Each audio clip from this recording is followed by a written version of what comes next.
বন্ধুরা, আবার একটি নতুন লেটেস্ট ভিডিও নিয়ে আপনাদের সম্মুখে উপস্থিত হয়ে গেছি। আজকে লেটেস্ট কিছু আপডেট আছে, যেমন 2024 প্যারিস অলিম্পিকে কিছু আপডেট আছে, সেটা আপনাদেরকে দেবো। মোহনবাগানের কিছু আপডেট আছে, সেটা আপনাদেরকে দেবো। তা আপনারা ভিডিও স্কিপ না করে দয়া করে মনোযোগ সহকারে দেখুন, আমি সব কিছু আপনাদের সঙ্গে শেয়ার করে দেবো।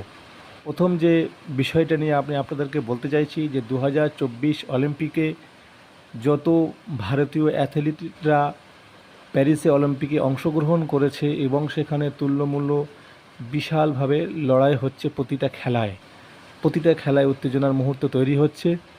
তো এই প্যারিস অলিম্পিকে যত ইভেন্ট হয়েছে সেই ইভেন্টের পদক তালিকায় সবথেকে 1 নম্বর আছে চীন।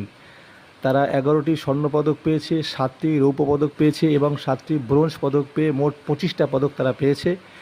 25টা পদক পেয়ে তারা 1 নম্বরে আছে।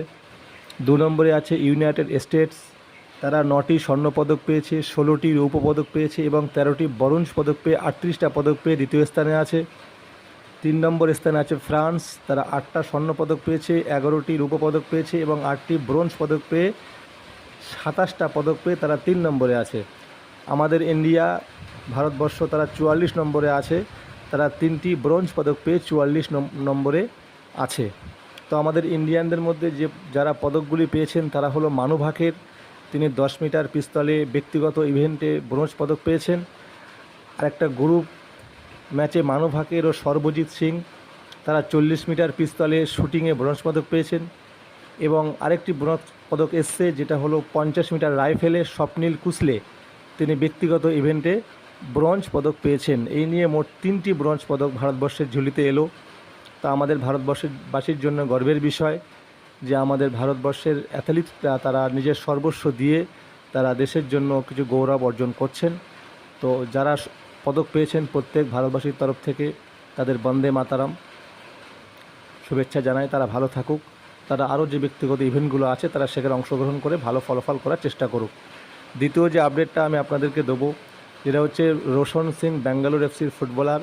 আমি গতকাল একটা ভিডিওয়ে বলেছিলাম যে রোশন সিং ইস্টবেঙ্গলের সঙ্গে অনেকটা কথাবার্তা এগিয়ে গেছে।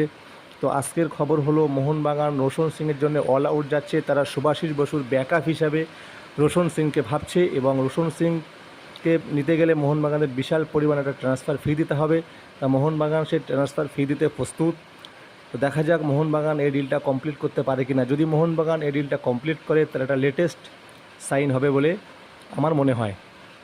তৃতীয় যে আপডেটটা আপনাদেরকে দেবো সেটা হলো গ্রেট স্টুয়ার্ট দ্য ম্যাজিশিয়ান।